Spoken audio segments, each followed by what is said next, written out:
Hoy ha muerto Antonio "La Tota" Carvajal, el original Cinco Copas. Cuando un aficionado al fútbol empieza a hacerse viejo, deja de tener ídolos, pues los jugadores cada vez se hacen más lejanos a su edad. Sin embargo, este narrador se hizo de uno en tiempo pasado, cuando comenzó a revisar la historia de nuestro balompié. Es por eso que escribo, con la angustia en el corazón, estas pocas líneas, absolutamente insuficientes, para homenajear al primero de los más grandes arqueros del fútbol nacional.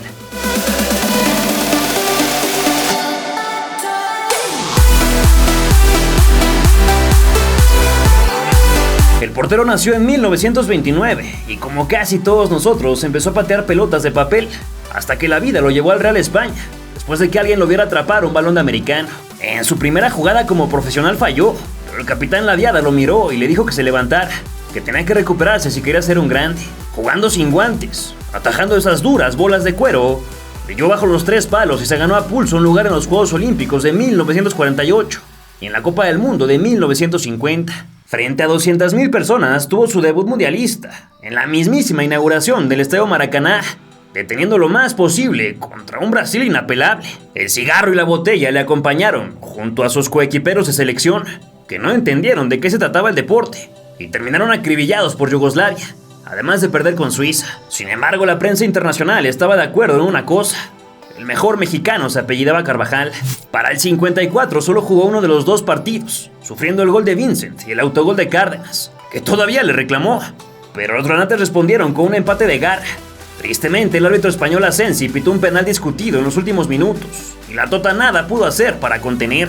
Ya sumaba 4 de los 16 años que jugaría con su León, el club al que le entregó la vida, y con el que ganó las ligas de la 51-52 y la 55-56. Para 1958 viajó como el absoluto titular al Mundial de Suecia, representándonos también como el capitán que saludó al rey. Su partido, como casi siempre, fue lo más destacado, tapando a los anfitriones cuantas veces su defensa los dejó pasar, hasta que Simonson y Liedholm lo perforaron en 3 ocasiones. No obstante, en el segundo juego fue pieza fundamental en la primera de las hazañas de un fútbol en desarrollo. Gales abrió el marcador con el tanto de Altchurch, pero después de que Toño Carvajal impidiese más goles en su red, el flaco Belmonte se elevó entre las torres para igualar y conseguir el primer punto de nuestra historia mundialista. En el 3-3, las lesiones, las patadas y los inexistentes cambios acabaron con la fe nacional, que vio con amargura la derrota de 4-0 frente a Hungría. Sin embargo, en 1962, el combinado azteca se armó con una generación de espectáculo, que sin duda fue la mejor de todos los tiempos, durante casi todo el siglo XX, encabezada por supuesto por el cancerbero de ya 32 años. Otra vez nos tocó jugar contra Pelé, que no lograba comprender por qué el portero mexicano le atajaba todas sus llegadas, y las de Garrincha, y las de Zagallo, y las de Didi, y las de Babá. Era tanta su confianza que en los tiros libres quitaba su barrera para que el rey se despistase. Sin embargo, el inventor del juego bonito se convirtió en una locomotora y atravesó el campo con furia para batir a la Tota, que antes había sacado la pelota de la red por culpa del Lobo. Pero si hubo un día en el que el nacido en la capital sufrió con llagas en el alma, fue contra España en Viña del Mar. Aquella tarde se volvió a lucir cuantas veces quiso, deteniendo a Gento, a Suárez y al mismísimo Ferenc Puskás, el adoptado ibérico. Desafortunadamente, sus atacantes se cansaron de fallar una vez tras otra, por izquierda, por derecha y por el centro. Una situación desesperante, pues claramente eran mucho mejores que la Furia Roja. Con toda la mala espina del mundo, el velocista Paco se aprovechó de la inocencia en la banda izquierda mexicana, avanzando a toda máquina y centrando hacia el área, en donde la saga le regaló la de cuero a Peiró, y solo así se pudo vencer a don Antonio.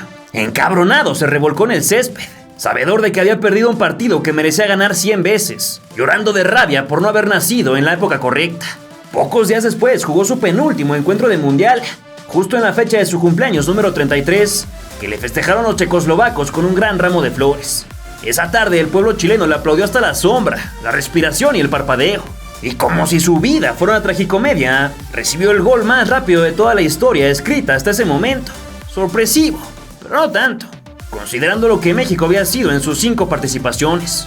No obstante, el fútbol decidió entregarle el mejor regalo que existía en ese momento. Por fin sus atacantes lo hicieron valer, y mientras él achicaba y paraba como si hubiera nacido en 1990, el Chololo Díaz, Alfredo del Águila y Héctor Hernández hicieron los 3 goles de la remontada y de la primera victoria mundialista de este país. Antonio "La Tota" Carvajal no conocía estupideces de edades, ni mucho menos, aunque un joven mellizo le arrancó el puesto titular, que con las manos sangrantes y los dedos chuecos se había ganado. Calderón fue titular en los dos primeros de Inglaterra 1966, recibiendo los goles del empate contra Francia y la derrota con los de la Reina. Por fortuna, Ignacio Treyes decidió que el mito debía despedirse en un estadio a la altura de su categoría. Contra Uruguay jugó su 11º partido del Torneo del Orbe, convirtiéndose en el primer y original 5 copas. Hasta ese momento, el único hombre capaz de sobrevivir a una carrera como futbolista por casi 18 años, suficientes para ser convocado en 5 ocasiones. Colgando el primer 0 de nuestra historia, Antonio La Tota Carvajal se iba en grande, ovacionado por más de 60,000 espectadores, que recordarían siempre haber estado presentes en la despedida de una institución del fútbol. El arquero se convirtió en entrenador y vivió una larguísima vida dentro del fútbol, hasta su retiro definitivo el 23 de septiembre de 1995.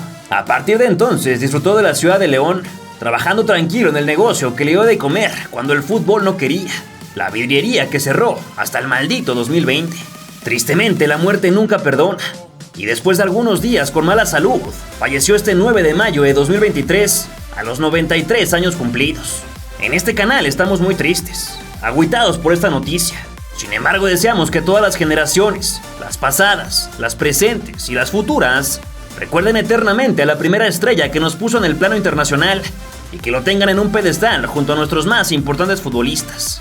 Longevo, luchador, incansable, monumental, heroico, líder, 5 veces mundialista, mi ídolo, una memorable y eterna leyenda del fútbol mexicano.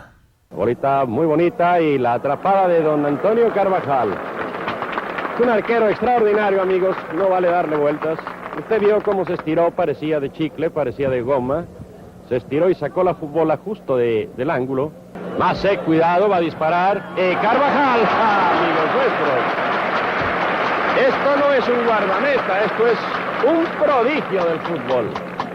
Vaya reflejos, vaya firmeza de manos, vaya colocación, vaya manera de anticiparse a las jugadas.